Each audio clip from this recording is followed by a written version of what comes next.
एक छोटे दूर-दराज के गांव में एक पुरानी हवेली खड़ी थी। समय के साथ छोड़ी और भुला दी गई सुनसान हवेली। गांव के लोग इसके बारे में केवल फुसफुसाते हुए बात करते थे। उनकी आवाज में डर की झलक होती थी। उनका मानना था कि वहां अजीब बातें होती हैं। खिड़कियों के पीछे साएं चलती हैं, रात में रोशनी झपकती है और अजीब दूर से आती हंसी जो मानो दीवारों के भीतर से निकलती हो। लेकिन एक व्यक्ति था जो डरता नहीं था, एक पत्रकार जिसका नाम था ईवा, जो पुरानी हवेली के फुसफुसाहटों के पीछे के सच को जानने के लिए उत्सुक थी। ईवा को भूत प्रेत की कहानियों पर यकीन नहीं था। उसने अपना बैग पैक किया, गाँव वालों की चेतावनियों को नजरअंदाज किया और घर की ओर चल पड़ी।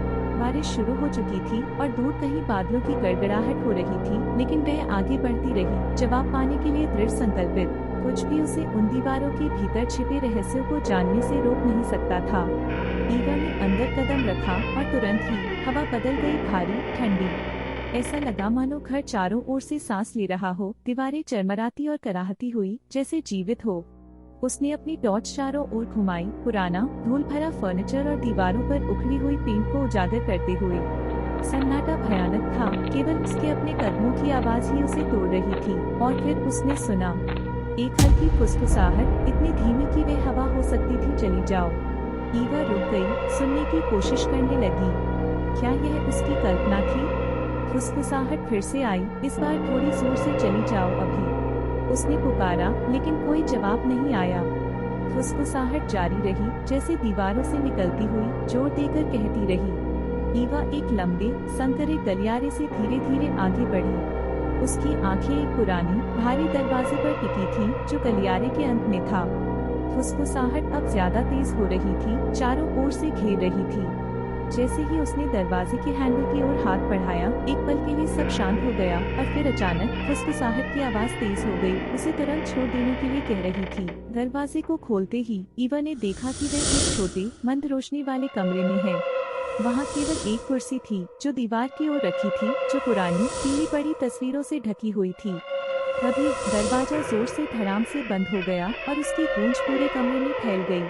उसकी टॉर्च की रोशनी झपकने लगी और दीवारों से एक अजीब सी आवाज उठने लगी, जैसे वे खुद बोल रही हों। ईवा ने देखा कि तस्वीरों के चेहरे बदल रहे थे। कुछ के चेहरे पर एक अजीब मुस्कान उभर रही थी, जबकि कुछ की आंखें उसकी ओर देख रही थीं, जैसे कि वे जीवित हों। अचानक एक तस्वीर में एक महिला का चेहरा स्पष्ट हो गया और वह हंसने लगी, एक भयानक गूंजती हुई हंसी जो कमरे में चारों ओर गूंजने लगी। ईवा ने भागने की कोशिश की, दरवाजे पर जोर से धक्का मारा और आखिरकार उसे खोलने में कामयाब हुई। वह तेजी से गलियारे से नीचे दौड़ी, लगभग गिरते गिरते, और सीढ़ियों से नीचे की ओर भागी। फुसफुसाहटें अब चिल्लाने लगी थीं, चली जाओ, चली जाओ। वह आखिरकार मुख्य दरवाजे से बाहर निकलकर बारिश से भीगे हुए रात में बाहर आ गई। घर अब अचानक शांत हो गया था, एक भयानक सन्नाटे में। ईवा अपने कमरे में बैठी थी, उसका चेहरा पीला और आंखें डर से चौड़ी। कमरे में हल्की रोशनी थी, बस एक छोटा सा लैंप जल रहा था।